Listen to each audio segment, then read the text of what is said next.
우리 옆에 성도님들하고 이렇게 한번 인사하겠습니다. 잘 오셨습니다. 사랑합니다. 축복합니다. 보고 싶었습니다. 네, 우리 오늘 유초등부, 중고등부 학생들도 함께 예배합니다. 축복합니다.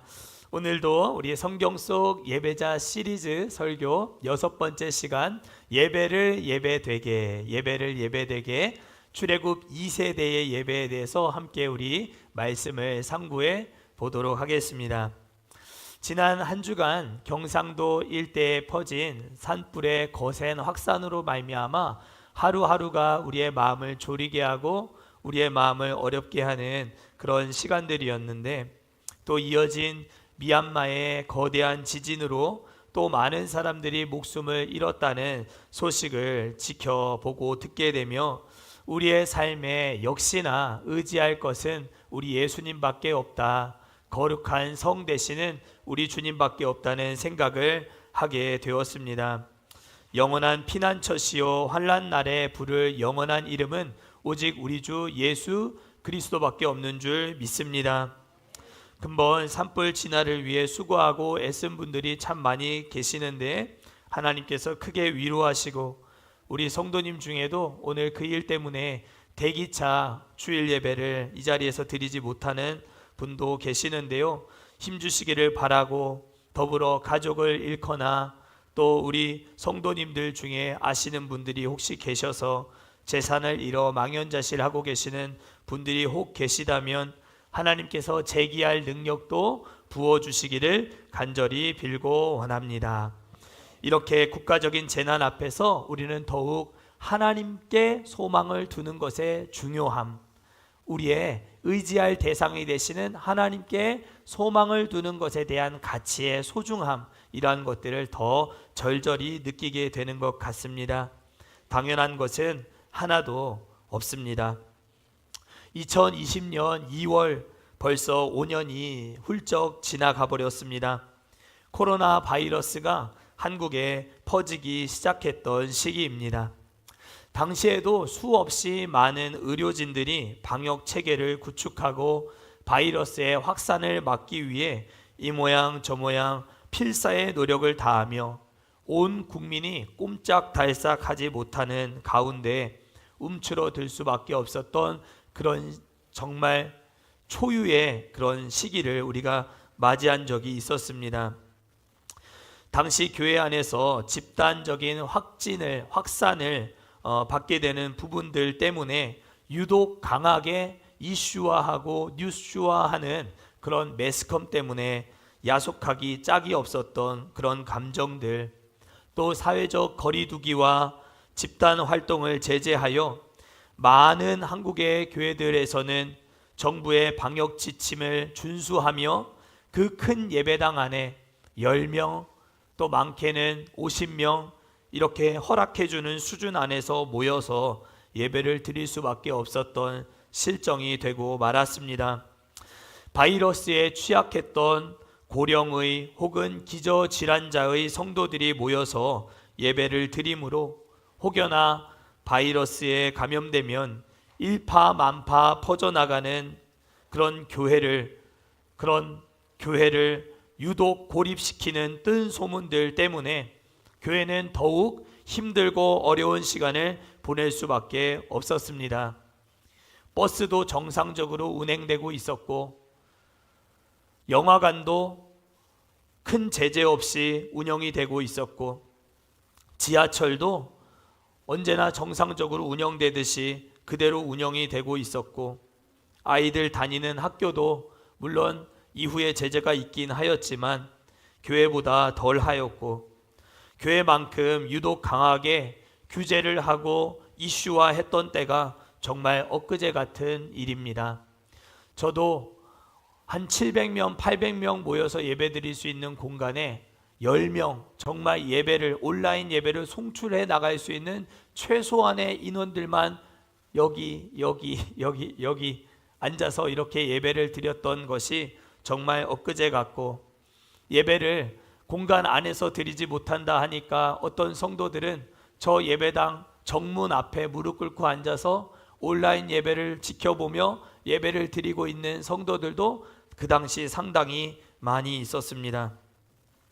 교회들은 이렇게 발빠르게 온라인 예배로 전환하여 성도들의 영적인 삶을 이끌기 위해 최선을 다하였지만 코로나를 지나는 동안 수많은 성도들을 잃어버렸습니다.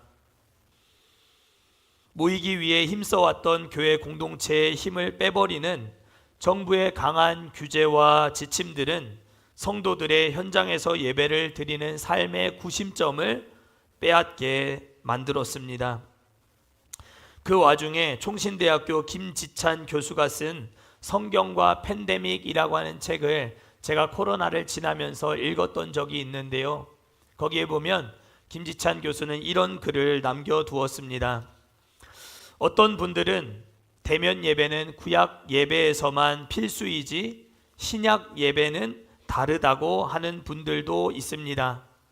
그러나 신약 시대에도 하나님은 예배를 통해 흩어진 성도들을 하나로 모으시고 예배 안에서 말씀하시며 성찬으로 한 몸이 되게 하시고 성령의 사랑 안에서 교제하고 하나가 되게 하십니다.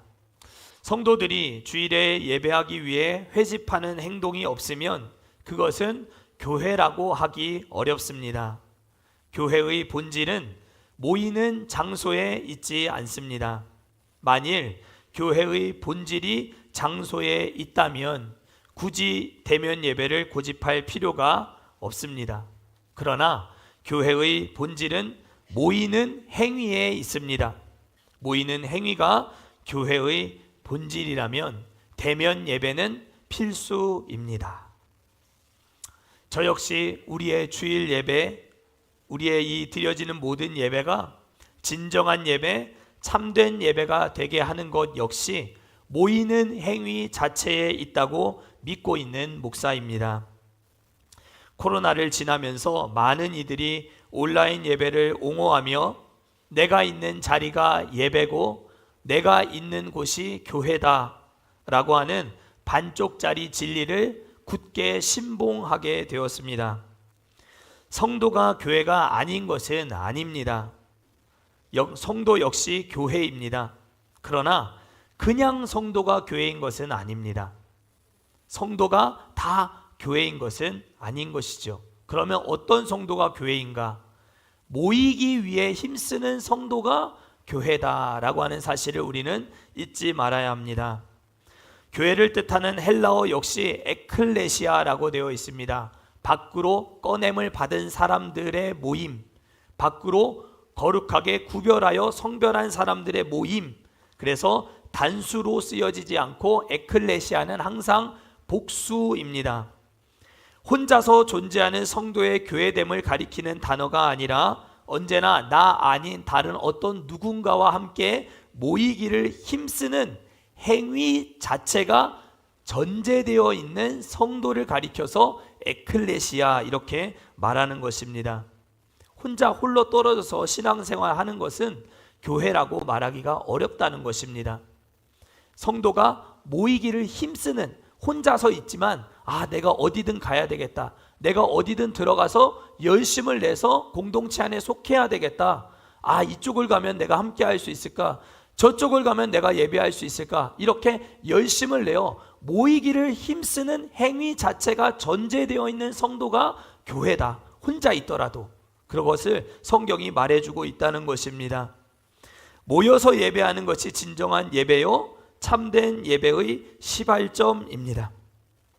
오늘 본문 신명기는 모세의 죽기 전 그가 했던 출애굽 2세대 이제 가나안 땅에 들어가서 살게 될 성도들을 향해서 그가 전한 마지막 세 편의 설교를 모아놓은 고별 설교집이라고 말할 수가 있습니다. 신명기의 이 신자는 메울 신자가 아니죠. 무슨 신자죠? 거듭할 신자입니다. 하나님의 계명을 거듭한다. 그래서 하나님의 율법과 계명을 다시 언급한 책, 그 책이 바로 신명기 모세의 최후의 설교입니다. 그러면 왜 모세는 모압 평지에 서서 이제 가나안 땅을 앞두고 있는 이 상황 속에서 출애굽 2세대 성도들, 이제 가나안 땅에 들어가서 살게 될 성도들을 향해서 그의 마지막 이 설교를 한 것들을 신명기로 남겨두었을까요?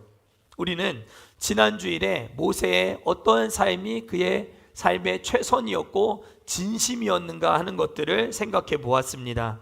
그는 아바드, 하나님을 예배하고 절기를 지키고 주님을 섬기고 또 백성들로 하여금 하나님의 은혜에 응답하도록 만드는 일에 있어서 최선이었고 진심이었던 사람이었습니다.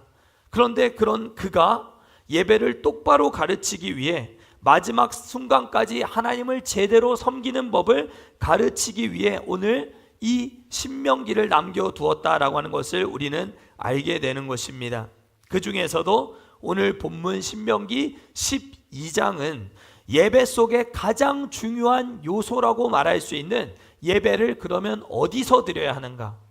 예배는 어디서 드리는 것이 진짜 예배인가 하는 것을 가르쳐주고 있는 아주 중요한 교훈을 다루고 있습니다. 12장 1절 말씀을 제가 읽어드리겠습니다. 1절입니다.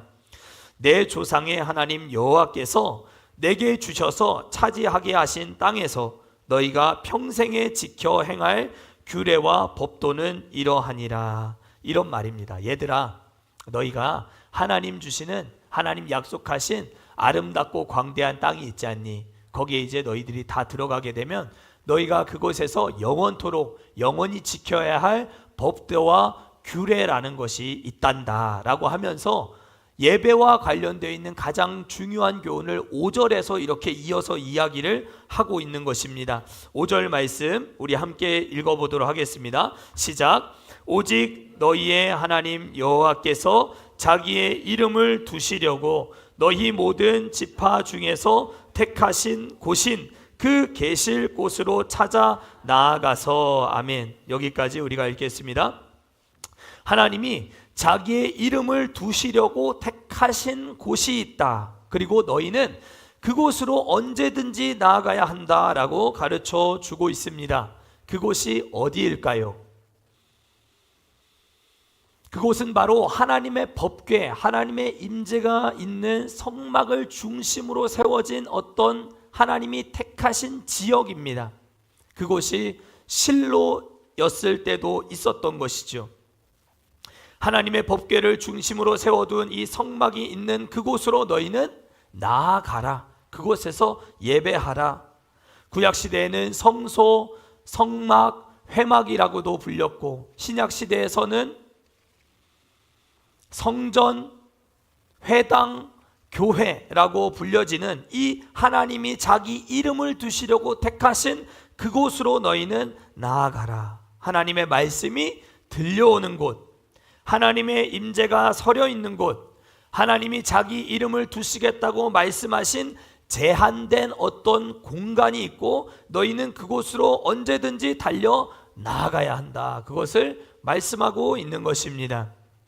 물론 우리 하나님은 무소부재하시고 어디든지 다 거하실 수 있고 하나님의 손은 미치지 못하는 곳이 전혀 없으시고 그의 영향력 밖의 공간은 존재하지 않습니다. 지금도 없고 앞으로도 그런 곳은 영원히 없을 것입니다.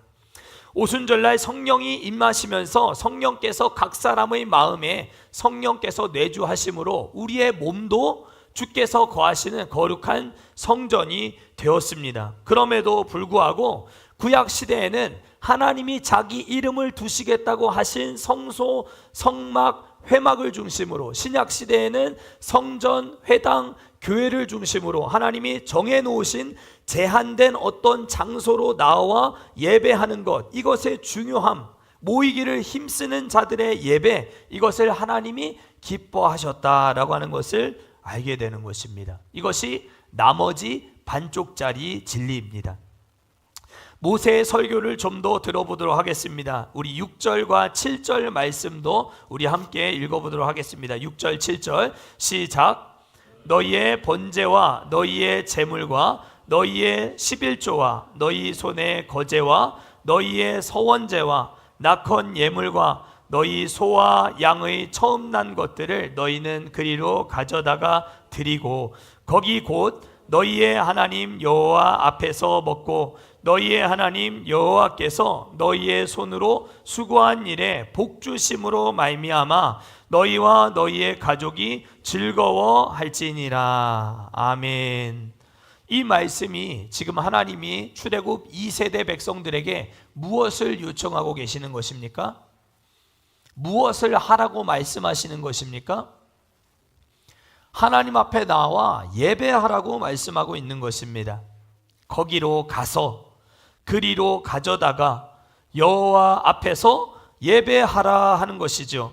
예배 자리로 나아오라, 모이라, 이것을 말씀하고 있는 것입니다. 목회자들 중에도 반쪽짜리 진리를 믿고 있는 사람들이 더러 있습니다. 성도들이 굳이 현장에 모여서 예배할 필요가 없다고 주장하는 사람들이 있는 것이죠. 코로나가 창궐하던 기간에는 이런 주장을 펼치는 신학교 교수도 있었습니다. 성경에서 대면으로 예배를 보라는 근거는 찾아볼 수 없다. 하나님은 눈에 보이지 않고 기독교인들은 그간 하나님을 줄곧 비대면으로 만나오지 않았는가? 하나님을 교회에서 대면하느냐 비대면하느냐는 의미가 별로 없다.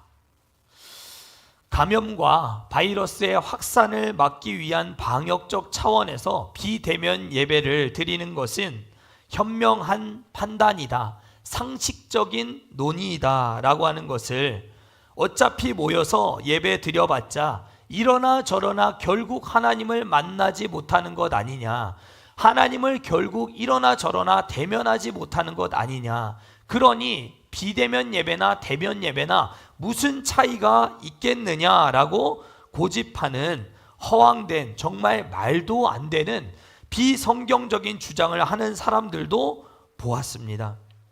사랑하는 성도 여러분, 헷갈리지 않으시기를 바랍니다. 여러분들은 교회입니다. 그러나 모이기를 힘쓰는 성도가 될 때 진짜 교회입니다. 예배는 하나님을 대면하는 시간입니다. 여러분들 지금 하나님을 만나고 계시는 것입니다.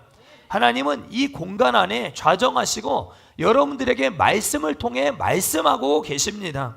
하나님을 진하게 만나는 시간이 될 수 있는 것이죠. 지금은 비대면으로 만나고 있는 시간이 아닙니다. 너희가 하나님 앞에 하나님이 자기 이름을 두시겠다고 약속하신 바로 그곳에 나가서 예배하면 하나님은 약속하시지 않습니까? 너희 손으로 수고한 모든 일에 하나님이 복을 주시겠다. 너희와 너희 가정에, 너희 가족들에게도 동일한 은혜를 주어 즐거워하게 하겠다. 오늘 본문 7절이 분명히 말씀하고 있지 않습니까? 예배하는 자에게 주시는 영적 기쁨과 축제의 즐거움을 여러분들의 이 예배하는 현장 가운데 함께 모여있는 이 자리 안에서 누리게 해주시겠다. 주님이 분명히 약속하고 계신다라는 것입니다. 중요한 것은 모여야 하는 것입니다. 모세는 계속해서 그것을 강조합니다. 10절 말씀을 보시면 모세는 두 가지 경우를, 두 가지 때에 대해서 말합니다. 너희가 이제 가나안 땅, 하나님이 약속하신 땅에 들어가게 되면 첫 번째 때를 맞이하게 될 것이다. 그때는 언제인가? 너희가 그 땅에 들어가서 터를 닦고 그래도 집을 잘 세우고 그래도 평안하게 여러분들이 거주할 그때가 있을 것이다. 그때는 언제입니까?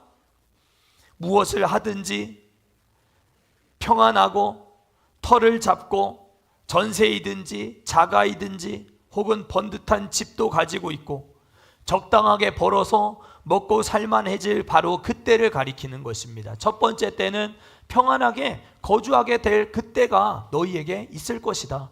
두 번째는 너희가 대적을 물리치고 안락한 삶을 영위하게 될 그때도 너희에게 있을 것이다.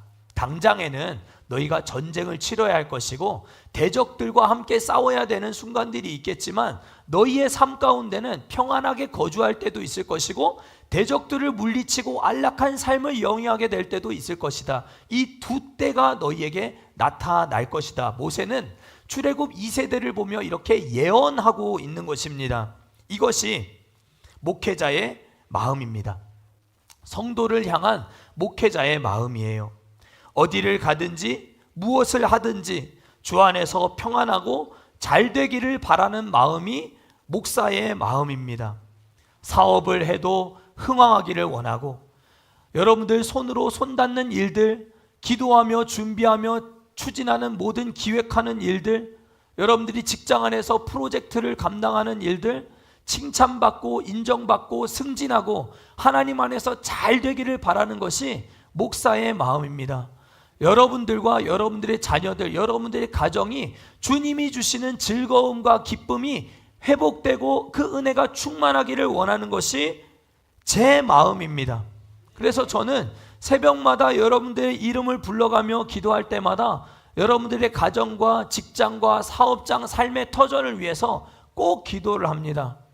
손대는 일들마다 잘하게 하시고, 누구보다 두각을 드러내게 하시고, 풍성한 열매가 있게 하시고, 만남의 축복 주셔서 지지함을 받게 하여 주시고, 웃음꽃 피어나게 하여 주시고, 하나님께서 도우시는 인생들이 되게 해달라고 기도해요. 출애굽 2세대를 앞두고 지금 이제 가나안 땅에 자신은 못 들어가지만 그들이 이제 들어가 살게 될 것을 바라보며 너희는 평안하게 거주하게 될 때, 대적을 물리치고 안락한 삶을 영위하게 될 그때가 있겠지만, 한 가지 그때에도 너희들이 잊지 말아야 할 것이 있다. 그것을 이어지는 구절에서 말하고 있는 것입니다. 11절 말씀입니다. 제가 읽겠습니다. 너희는 너희의 하나님 여호와께서 자기 이름을 두시려고 택하실 그곳으로 내가 명령하는 모든 것을 가지고 갈지니, 곧 너희의 번제와 너희의 희생과 너희의 11조와 너희 손의 거제와 너희가 여호와께 서원하는 모든 아름다운 서원물을 가져가고. 뭐 하라는 것입니까? 그때에도 너희가 지금도 마찬가지로 하나님을 예배하는 자들이지만 들어가서도 너희가 평안하게 거주하게 될 그때에도 하나님 예배하는 것을 잊지 마라. 그러나 어떤 예배를? 내가 내 이름을 두겠다고 말한 택한 장소로 나와서 예배하는 그 삶을 잊어버리지 말아라. 그것을 강조하여 말하고 있는 것입니다. 심지어 이어지는 구절들을 보면 이제 너희와 너희 자녀뿐만이 아니라 너희와 너희 자녀, 그리고 너희의 노비, 그리고 심지어 교회 안에서 그 택하신 장소 안에서 예배를 집전하는 레위인들과도 너희가 누리고 있는 그 예배의 영적 기쁨을 함께 나누고 즐거워하는 존재가 되라. 그렇게 교훈하고 있는 것을 볼 수가 있습니다. 노비들도 너희가 생계를 책임져 줘야 할 목회자들 것도 함께 챙겨서 예배의 자리에서 함께 즐기라고 교훈하고 있는 것입니다. 너희의 가족들에게만 그 기쁨이 머무르지 말고 가족을 뛰어넘어서 너희 함께하고 있는 노비들에게도, 또 이를 위해 애쓰고 수고하고 있는 목회자들에게도 이 기쁨을 함께 나누기를 원한다. 그것을 말씀하고 계시는 것입니다. 하나님은 이렇게까지 말씀하시는데도 하나님이 모여서 예배를 드리는 것의 중요함을 간과하신다. 각 사람에게 성령이 임했으니까 우리는 집안에서 소파 위에서 거실에 누워서도 얼마든지 예배를 마음껏 드릴 수 있다.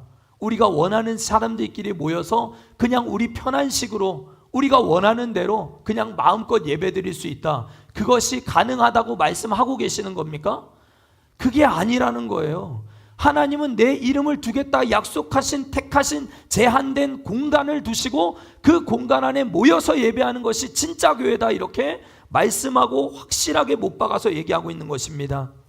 모세는 이제 가나안 땅에 들어가서 우상 숭배와 이방 신을 섬기는 문화에 물들어 버릴 염려를 가지고 있는 이 가나안 땅에 들어갈 출애굽 2세대 백성들을 향하여서 또 한 번 못을 박아서 다시 한번 이야기합니다. 13절 14절 말씀이에요. 제가 읽겠습니다. 너는 삼가서 내게 보이는 아무 곳에서나 번제를 드리지 말고, 분명히 하나님이 말씀하시죠. 아무 곳에서나 번제를, 예배를 드리지 말고 오직 너희의 한 지파 중에 여호와께서 택하실 그곳에서 번제를 드리고 또 내가 내게 명령하는 모든 것을 어디서? 거기서 행할지니라. 아멘. 모세는 마지막으로 또 한 번 계속해서 반복하고 있어요. 또 한 번 제가 세봤습니다. 5절부터 14절까지 장소를, 제한된 공간을 의미하고 지칭하는 단어가 몇 번이나 나오는가? 5절부터 14절 안에 12번이 나옵니다. 그 짧은 구절 안에 모세는 하나님 앞에 나와서 모이라는 얘기를 12번이나 말하고 있다는 것입니다. 사랑하는 성도 여러분, 히브리서는, 신약성경 히브리서는 믿음을 가지고 신앙을 가지고 있는 성도들이 핍박을 받고 박해를 받아서 흩어져 버린 유대교 디아스포라 그리스도인들을 향해서 쓴 편지가 바로 히브리서입니다. 다 뿔뿔이 흩어진 성도들을 향해서 보낸 편지예요. 히브리서 10장 21절 말씀을 보면 다음과 같은 교훈이 기록되어 있습니다. 서로 돌아보아 사랑과 선행을 격려하며 모이기를 패하는 어떤 사람들의 습관과 같이 하지 말고 오직 권하여 그날이 가까움을 볼수록 더욱 그리하자. 아멘. 핍박을 받았다 생각해 보십시오. 모이는 것이 가능하겠습니까? 박해를 받고 있는 중이라고 생각해 보십시오. 여러분들 아무리 예수 믿는 믿음을 가졌다고 한들 모이기에 힘쓰는 것이 물리적으로 가능하겠습니까? 그런데 흩어져 있는 디아스포라 그리스도인들을 향해서 히브리서 기자는 이렇게 얘기하는 거예요. 모이기를 패하는 어떤 사람들의 습관과 같이 하지 말고 오직 권하여 그날이 가까워 옴을 볼수록 박해가 더 거세질지라도 주님이 오시는 그날이 가까워 올 것이니 모이기를 힘써야 한다. 패하기를 어떤 사람들의 습관과 같이 하지 말라, 이렇게 교훈하고 있다는 것입니다. 모여서 우리가 함께 예배할 때 하나님은 여러분들의 손으로 하고 있는 그 모든 일에 복을 담아 주실 것입니다. 여러분들이 준비하고 기도하는 모든 일들에 하나님이 지지하시고 도우시는 은혜로 여러분들의 인생을 붙들어 주실 것입니다. 저는 확신합니다. 하나님을 예배하는 자의 인생을 하나님이 복되게 하시고 지지하시고 흥황하게 하시고 형통케 해주실 것임을 저는 확실하게 믿습니다. 모세가 수도 없이 반복하며 신신당부하며 외쳤던 여호와께서 자기 이름을 두시려고 택하신 곳으로 나아가 주의 사랑하는 권속들과 함께 영적인 교제를 누리며 사랑하는 성도들과 함께 모여 예배하는 일, 여러분들의 삶 가운데 뒷전이 되지 않으실 수 있기를 축복합니다. 여러분들의 삶에 여러 가지 우선순위들이 있을 수 있겠죠. 바쁘고 급한 일들, 여러분들이 쫓아다녀야 될 그런 분주한 일들 많이 있을 수 있겠죠. 그러나 예배하는 일을 여러분들의 삶의 우선순위의 자리에 놓고 신앙생활 한번 제대로 한번 해보십시오. 하나님이 여러분들의 인생에 잘되게 하시는 복을 주나 주지 않나 여러분들이 시험해 보십시오. 하나님이 11조도 가지고 나오고 여러분들 손에 거제도 가지고 나오고 여러분들이 가지고 나온 희생도 번제도 하나님 앞에 가지고 나오라, 택하신 자리로 가지고 나오라, 그렇게 말씀하지 않습니까? 하나님 분명히 여러분들의 손을 지지해 주실 것입니다. 모이기를 패하는 어떤 사람들의 습관에 빠지게 되면 여러분들의 손으로 수고한 모든 것들이 복이 아니라 물거품이 될 것입니다.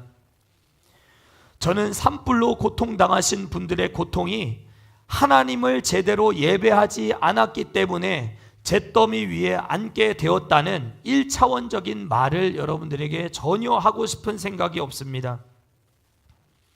그러나 우리의 인생을 갈아 넣어 하나님 주신 은혜와 복을 만끽하며 누리며 살게 되더라도 하나님 주시는 은혜를 잊어버리고 하나님 예배하는 일을 잊어버리면 저는 이 세상 그 누구라도 아무리 수고하고 아무리 열심을 내고 아무리 공든 탑을 쌓아 놓았다 할지라도 슬피 울며 잿더미 위에 앉아 이를 갈며 울게 될 그날이 올 것이라 저는 생각합니다. 그것은 하나님을 참되게 예배하는 자에게만 하나님이 주시는 은혜이기 때문입니다. 저는 사랑하는 여러분들의 행복이 예배자의 행복으로 이어질 수 있게 되기를 축복합니다. 오직 권하여 그날이 가까움을 볼수록 주님의 재림, 우리를 힘들게 하고 핍박하고 우리의 믿음을 위협하는 일들이 있다 할지라도 모이기를 패하는 어떤 사람들의 습관과 같이 하지 말고 정하신 자리, 우리 꿈과 사랑의 교회, 이 예배당 안에서 함께 모여서 영적 교제와 사랑의 교제를 함께 나누는 가운데 하나님이 도와주시는 인생들이 다 되실 수 있기를 간절히 축복합니다.